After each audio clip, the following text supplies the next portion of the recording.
سؤال يقول: ما رأي سماحتكم في موقف الدول الإسلامية تجاه العدوان على المسلمين في لبنان وفلسطين وقتل النساء والأطفال والشيوخ وتشريدهم، وهل هذا الموقف يتفق مع الشريعة الإسلامية؟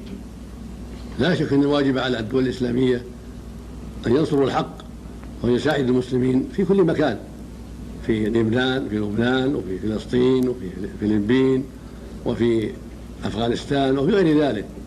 لكن هل يستطيعون وهم على هذه الحال متفرقون؟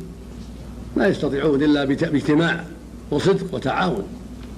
فهذا التفرق واختلاف العقيدة وعدم تحكيم الشريعة من أكثرهم هو البلاء العظيم الذي جعلهم يتفرقون. فلو صدقوا الله وتمسكوا بشريعته لنصرهم وأيدهم على عدوهم ولا هابهم عدوهم. حتى الأمريكان وحتى الروس لو تجمع المسلمون وصدقوا لا أعطوهم حقوقهم ولم يتعدوا عليهم. لكن هذا التفرق وهذا البلد الذي وقعوا فيه هو سبب احتقارهم وسبب تسليط الأعداء عليهم، وهم آثمون بهذا التفرق، وعليهم أن يتقوا الله ويسعوا جاهدين في إزالة هذا التفرق وبالتعاون.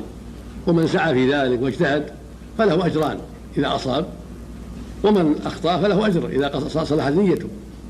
ولكن المصيبة فساد العقائد، كثير منهم ليس عنده العقيدة الصحيحة المستقيمة الموافقة لشرع الله. نعم، والله المستعان. نعم.